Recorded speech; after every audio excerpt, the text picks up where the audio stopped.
Hello दोस्तों, आप सभी का स्वागत है मेरे चैनल में। चलिए आज बात करते हैं कि भगवान बुद्ध जी का जन्म किस प्रकार हुआ। बृहस्पति को देवताओं का गुरु माना जाता है। समस्त देवताओं उनसे परामर्श लेते हैं। चंद्रमा भी बृहस्पति के शिष्य थे।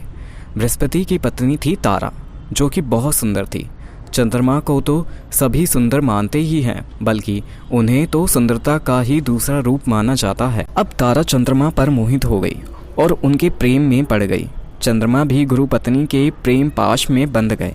यहाँ तक कि तारा ने बृहस्पति को छोड़कर चंद्रमा के साथ रहना शुरू कर दिया। बृहस्पति ने उन्हें बहुत समझाया और वापस आने की कही, लेकिन वे नहीं मानी। नतीजन बृहस्पति क्रोधित हो गए और चंद्रमा के साथ युद्ध करने की ठान ली। वे देवताओं के गुरु थे, इसलिए सभी देवता बृहस्पति के पक्ष में खड़े हो गए। उधर शत्रु के शत्रु को मित्र मानकर दैत्य गुरु शुक्राचार्य ने चंद्रमा का साथ देने का मन बना लिया। युद्ध छिड़ गया और सृष्टि में भारी तबाही होने लगी।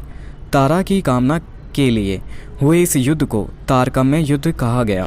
अब सृष्टि के रचयिता ब्रह्मा जी परेशान हो गए कि इस अनर्थ को कैसे रोका जाए। जैसे तैसे वे बीच में कूदे और तारा को समझा बुझाकर वापस बृहस्पति को सौंप दिया गया। कुछ समय पश्चात ही तारा ने एक पुत्र को जन्म दिया, जिसका नाम रखा बुध। बुध बहुत सुंदर थे, इतने कि कोई भी उसे अपना कहने लगे। बृहस्पति चूंकि तारा के पति थे, उनका उसे अपना कहना स्वाभाविक था, लेकिन चंद्रमा ने भी बुध को अपना पुत्र होने का दावा किया। बृहस्पति और चंद्रमा के बीच एक बार फिर स्थिति तनावपूर्ण होने लगी। बृहस्पति और चंद्रमा के दावे के बीच तारा शांत खड़ी देखती रही। यह सब देखकर बुध भी भन्ना गए और क्रोधित होकर अपनी माता से सत्य बताने को कहा कि मेरा पिता कौन है। तब तारा ने कहा कि तुम चंद्रमा के पुत्र हो। मान्यता यह है कि गंभीर बुद्धि का बालक होने के कारण ही ब्रह्मा जी ने इनका नाम बुध रखा था।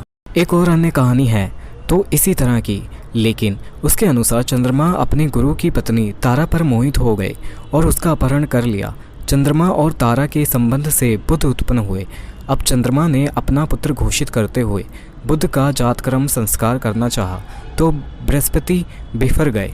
बुध की सुंदरता, उसकी कांति को देख बृहस्पति उसे अपना पुत्र मानने को तैयार थे, लेकिन विवाद बढ़ता गया और ब्रह्मा जी के हस्तक्षेप के बाद तारा ने स्वीकार किया कि बुध चंद्रमा का पुत्र है। इस प्रकार चंद्रमा ने उसका नामकरण संस्कार किया और उसे बुध का नाम दिया। अब चंद्रमा ने बुध का लालन पालन अपनी प्रिय पत्नी रोहिणी को सौंप दिया। इसी कारण बुध की रोहिणी भी कहा जाता है। चंद्रमा के गुण बुध में जन्मजात थे, तो बृहस्पति ने उसे अपना पुत्र स्वीकार किया।